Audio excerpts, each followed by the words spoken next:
sounds like. When I style on my enemies, when I style on my enemies, when I style on my enemies, when I style on my enemies. Raz Simone, When I style on my I got a company called Black Umbrella, and it's like a family, and we do music, do business, we help each other out, and we're just pushing. So that's why we're out here.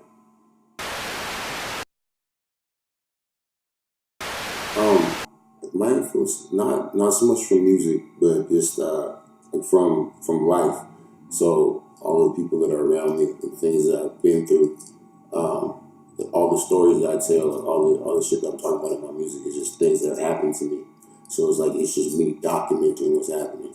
So so more so, I think that like when I was a baby, I was influenced by my mom. I grew up and I get influenced by family members, things that I see, and then I'm going out and I have to take care of my family, and so I'm influenced by the things I'm going through, by like just being out in the streets and all that stuff. So I'm influenced by all that, and then that's what comes out in the music, because that's my outlet. That's how I get it out. I don't talk about it to people like that. I just do, and then I make music about it. No, like lately, there's an artist named Laura Mavula. She's a singer from London. She's dope. And I listen to that. I listen to like Black Mamba, like the African singers that do all the stuff like that. I listen to shit like that. I listen to like folk music, like people with the guitar shit. Like I don't like listen to other rappers so much, unless they're like my homies, like people that I know, and I know what they do. But I can appreciate other people, and the more people I meet, and that's cool. But I'm really interested in hearing someone's story and like what is real to them. I don't like to hear about people making shit up. I don't like to hear people like making fantasy and stuff. Like I like to hear like their hands touched this, they did this, they went for it. And because like nowadays, a lot of times a lot of music sounds very similar, and everybody's like lying about shit and talking about guns that they haven't touched and shit, and drugs that they haven't sold and shit like that. So it's like, wow, I don't want to listen to everything you guys all sound the same, and it's not real. I'd rather listen to myself or listen to one of my friends that I know we've been out here doing this shit together. That's everything. Or I'd rather listen to some shit that I can go to sleep to, like like some singing and shit, to relax. That's more so how I feel. See, I like to show like lots of different sides to myself. I don't want to be one-dimensional. Because I'm a human, I'm a person. So there's a lot of things going on. Like I'm a dad, I'm a son, do a lot of different things. I'm a businessman. And so I like to show those different sides. So sometimes you hear stuff where I'm like really calm and I'm chill. Like right now, if I made a song right now, it would be a calm song, I'm chill. But maybe you go out later or something like that, and and then the song might be more like, like about that. Or if something crazy happens and you get into it, and I'm angry, then that type of song might be made, And trap spirituals is more, I guess it's not the calm type of vibes. It's more like more angst. Certain things were happening, and then I was conveying that in that music. And they call it trap spirituals because I feel like trap right now is like the heartbeat of people, say the heartbeat of oppressed people, young people, and trap selling drugs, and that's how, that's how I came up, that's how I did it. So I thought that made sense. And then the spirituals, like first, like spiritual, I come from a spiritual base, my mom's spiritual, and then also in slavery, we call it Negro spirituals. That was the heartbeat of the people then, the Negro spirituals. So I thought it was funny that trap music is the heartbeat now, so it's like trap spirituals. That's when you get that little bit of that soul from like the slave shit, you know, and then the trap shit. You mix it together, and then voila.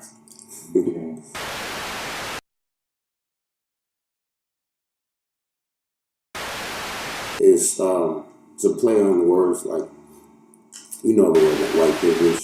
So, and then you know, the phrase black on black violence. So I was taking two different people that are like the figures for these different things. You know, Macklemore has a song called White Privilege. Now he made another song called White Privilege 2 that I said he was gonna make, and it's funny because everyone in Seattle says that he made that because of me. And, so I was taking that and then taking the black on black violence. You got Chief Keef. He said that when he releases his next EP or his next mixtape, that it's going to raise the murder rate. There's going to be more violence because of his album. You know, so he's like glorifying it, like he loved it. Now, since I dropped that, Macklemore made White Privilege 2, and Chief Keef is running for mayor, and he's trying to stop the violence. So it was like a complete 180, because back then, Chief Keef wanted the violence, and, you know, Macklemore was kind of chilling, doing his thing. And so, but I thought it was interesting because the way I look at things, you know, I recognize color, but I don't look at color like that's that's the end all. You know, I don't think that that's like what it is. We were talking about this before, where like, you know, the word nigga, like we use nigga in the U.S. and it means, but it started off from nigger, and that was a negative thing. You call a black person a fucking nigger baby, like whatever it is. You know, it was a bad thing. But then, just like everything else, we changed it into a good thing. You know, we changed it into more positive. But so then it became nigga, like what's up, my nigga? Like that's family, like nigga. Friendly. You know, yeah. But then it's still just between black people. You know, even if a Mexican person said that shit, that's like, or you know, like one of my friends he killed a white person because he called him a nigga. Mm-hmm. You know, like he was selling drugs to him, and the guy got mad because he wanted to get, you know, the drugs for cheaper. And he's like, you fucking nigger. And my friend just shot him in the head. He's dead. Now my friend's in jail for his whole life, you know. So that's how it was. That was only not even like 10 years ago. It's like not even that many years ago, like me. So that's how it was. But nowadays, it's way more relaxed. People don't mind so much. And it's more of like everyone uses it. In my opinion, I feel like that's not my word to own. You know, just because I'm black, that doesn't mean I'm a nigga. I'm a nigga because I'm a nigga. Like, you know what I'm saying? Like I was telling them, I have Russian homies that are niggas. They're white, they're Russian, but they're niggas. You can't really tell. There's not a science behind it. It's just that's how that they are. I can't deny it. But I might have another white homie and he's not a nigga. He just isn't. I don't know why, but he isn't. I might have a black homie and he's not a nigga, but he's black.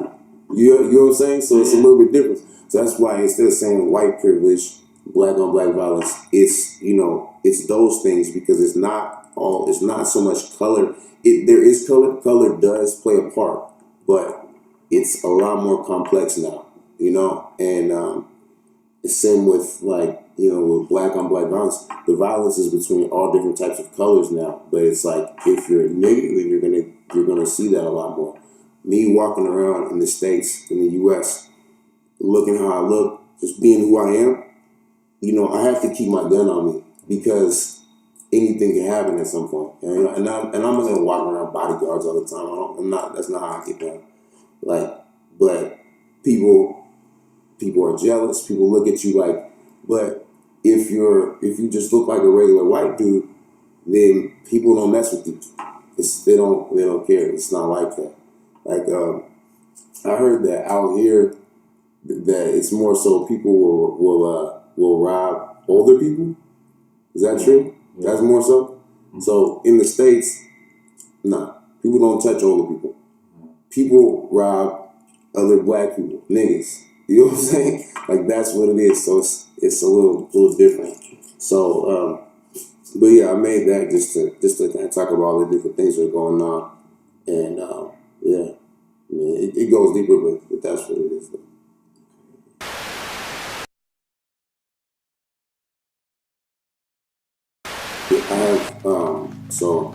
I have my company, it's Black Umbrella, and I'm the owner of that, and I sell Black Umbrella.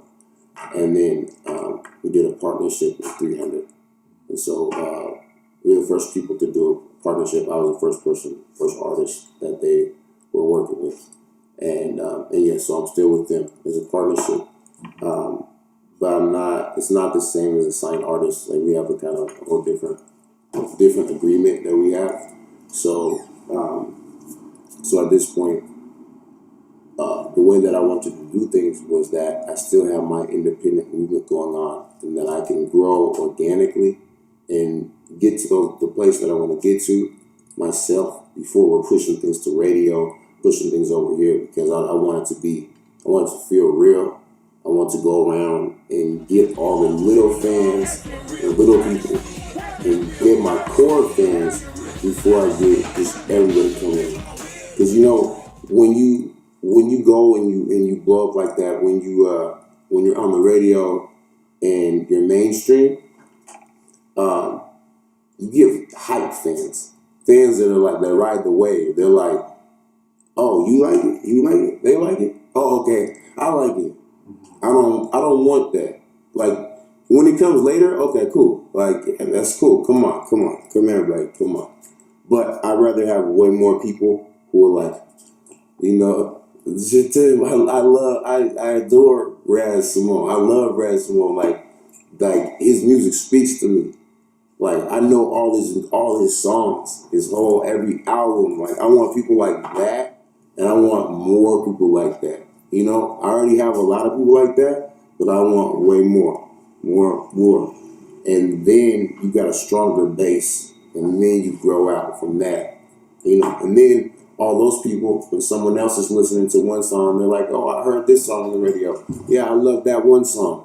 Then they'll be like, hold on. But have you heard this song and this song and this song? So then all my core fans can influence the other fans. I'd rather have it like that than, you know, the other way around. Like, we were at a show earlier yesterday out here, and we go to, you know, shows all the time, and you get to see how artists, how their fans look at them, how they perceive them, you know. And it's funny. I love it when you have an artist go on, because I like to go on, and every single one of my songs, everyone is like going crazy for everyone. Say that. You know, like, that's what I want. That's what I like. And I like that I have that. No matter how many fans it is, like, everybody's rocking with it. I don't want it to be like people are like this during my show. I'll jump out and push you around like that's. I'll jump out, you know, because I can't do that, or I'm gonna have to get out of there. That's not what I want to do. I see. So I've seen a lot of people where they get up there, they do one song, everybody's like, then that one song comes on, that song that everybody knows, they heard on the radio or whatever, and everybody's like, and then the next song comes on, and everybody's just like, just nothing, you know. The next song comes on, play the other song, encore, play the same one, and it's like I don't want that. I don't want it to be that they know me for one song or two songs and that's it. No, like, I want you to know the whole shit, all the shit and all the stuff, you know. So that's why sometimes it takes a little more time to build that. It's like a real shit, you know. Like, imagine if I came up to you and I was like, bro, you're my brother now. You're my brother. You're gonna trust me with everything from right now, because I could just tell, I can see it in your eyes, like, we're brothers now. You feel me? You feel it? What does that do? I just came on you hella fast, just like, bro, right now. Like, that's not gonna work. It take years and years and slow, you know, take time and you learn someone. You see how someone gets down in a certain certain arenas and areas and stuff. Like all my brothers, like I know how they get down. Like even whether they're like on some gangster shit, like, and I've done some shit like that with them, or whether they're on some I need to move, or my mom needs help, and they'll come and help my mom out. Or, I need this business thing handled, like, can you put this in this bank account or whatever? Like, they'll go and do that, and all my friends, all my people, my family that I call family, I've been through these things with them. I can see. I've had some people where I've been with them, been rocking with them for 3-4 years, and then something happens, we go through something, and then they crumble. Like someone tries to come up with us, tries to rob us or something, and then they're like on the ground. Well, I'm over here having to handle it, like stuff like that. Or, when my mom needs help, I'm hitting them up and they're nowhere to be found. Oh, I'm sorry, bro, I can't. Or making excuses, like that doesn't work like that. So I feel like it's the same type of thing. That's a relationship. It's just like when you're in a relationship with a woman, it's a relationship. It takes time. With fans, it's a relationship. It takes time. You have to actually grow. The more that you have that time with them and grow like that, and they understand you and what you're saying, then the more they appreciate it. The more you guys can appreciate each other, the stronger it is. It doesn't just go away like that. You see so many artists that they come out and they're hot right then, and then they're gone next year. Maybe they have 2 years. You know what I'm saying? I don't want that shit. I want real, Like I'd rather, like you see even like a Jay-Z. Mm-hmm. He's been able to stay relevant and keep going and have that. But it's still even hard for him. Like there's a lot of other underground artists in the States that have more fans, like they have more core fans. Mm-hmm. You don't see it because they're not on the radio. Yeah. But they come and they might sell out a place that has 50,000 people and keep going, but they're like on the low. Yeah. And any moment, they can put it on the radio if they want, and their fans will still rock with them, but they're still just building it, and they have that respect.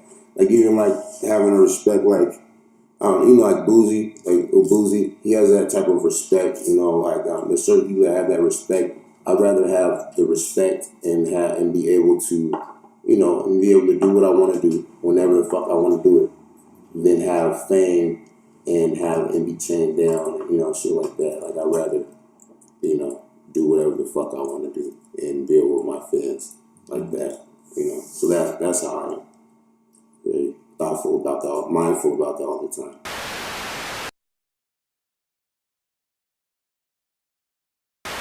And so there's a lot, because before I didn't want to collab with anyone. So when I first started there, like, we want to do a song with them, like all these big names, and I'm like, nah, because I want to be off my own hype. I don't want to, I don't want to rap them. So I feel like, just imagine, again, back to relationship. Imagine if you had no money, you're sleeping on your mom's couch, you have nothing to your name, nothing, and Oprah Winfrey comes.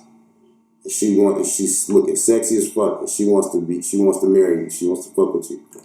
You're gonna take it, of course, but you're gonna feel like, damn, I'm inadequate. Like I'm not. You're out here doing shows. You got billions of dollars, and I don't have anything.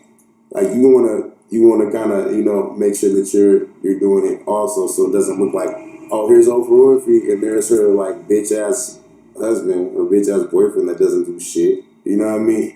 That's how I feel like with features and things, you want to be pushing, so that you're pushing just as tough as that next person. So it's not just like you're riding their coattails up to the top, But there are people that I do fuck with that, that I can tell. I know that they're good, that they're real shit like that. Like, at some point, I probably want to do something with like Gucci, man. He hit me on Twitter, they follow me on Twitter, it's like that.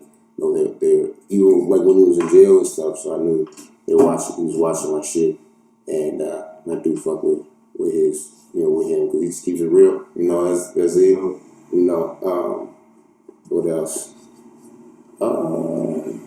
Again, like that girl Laura Mavula. I want to do some weird, different shit with her at some point. That would be dope. I think this year I'm gonna be listening to a lot more people, and really peeping game and seeing what's out there, different things. I think so. But I'll figure it out as I listen more. How did you link up with Pusha T? On one of your albums? Yeah. Oh, and then one more thing I was gonna say. I do want to do more songs with people from different countries, though. Like linking in to those different cultures and things like that. And I feel like, because over here, you guys have songs with other people, like from America. You guys have like shit like that, like where someone will get a feature from America and put it on one of their albums. Like I heard, like Uba had a feature with Future, I think. Yeah. Some shit like that. Rick Ross, yeah. But in America, they're not Uba. None of them people. We don't know who the fuck that is. No one knows. You don't know who it is. No one knows about any of the people out here. And like Rick Ross didn't put them on his album. Future didn't put them on their album. You know what I'm saying? Like, never has that ever happened. Have you ever seen it happen? I've never seen it happen. So I think that it would be cool to do that myself, to do some shit with some like French rappers, French singers, different places, and put them on my shit, And I think it would be tricky because Americans would be like, what the fuck is going on? That's not English. What is this? But I think that if I do it, they'll be like, oh, this shit's dope, But they'll be like, this is weird, but this is dope. He's on some other shit, And I think it's good because Americans need to be more cultured. We need to like reach out and learn different languages, learn different cultures. Because America doesn't want you to know other people's cultures. They want you to be like, this America, we're strong. You don't need to know anything else. That's it, Not a lot of my friends are bilingual because they come from all over the place. Somalia, Portugal, like random places, But most like just regular born Americans don't know multiple languages. So me, I'm like, fuck, I gotta learn, I gotta catch up over here trying to learn Russian and trying to learn different languages, Yeah, so I would like to do that for our culture, It was my people that wanted me to do a song with them, and they hooked it up, and that's another person that I respect, because I feel like he's one of the last street rappers. He's not a trap rapper, but he's like a real street dude. Like he's like he raps about selling drugs, but he doesn't do it with the mannerisms like he doesn't do it. No, he's not doing that. He's just, I'm selling drugs. Like a Jay-Z or like a Biggie or like like that type of thing. And with them, like just business before parties. And I respect that because he's like a businessman. He understands what he's doing.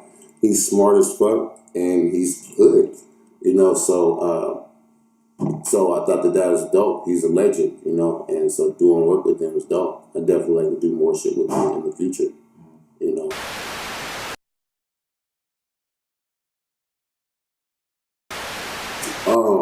Man, I got lots of titles.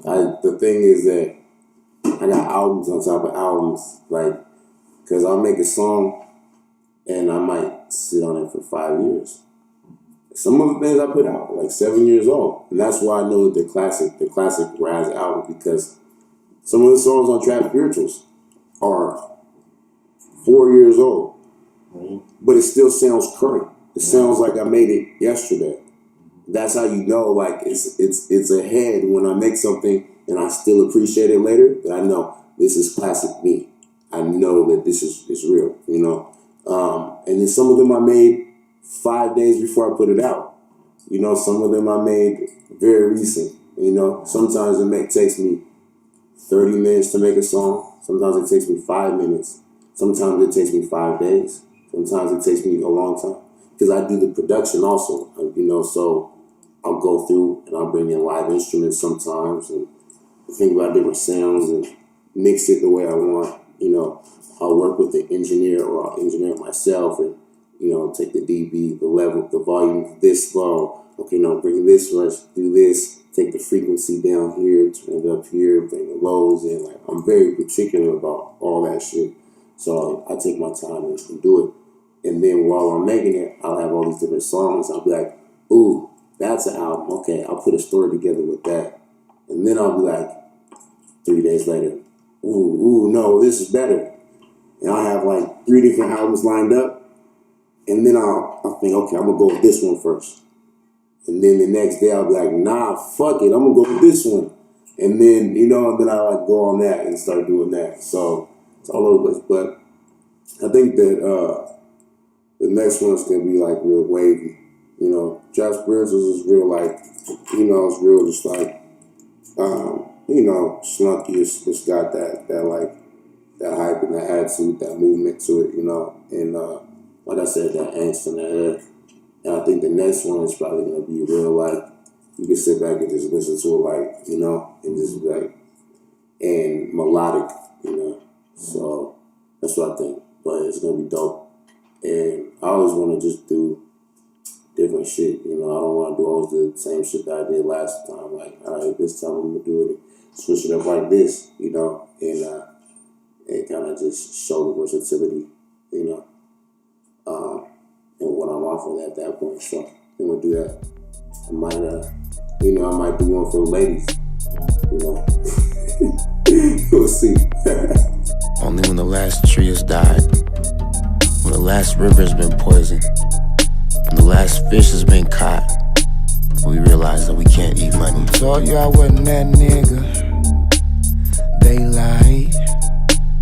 I'm that nigga, oh my. Who told you I wasn't that nigga? They lied.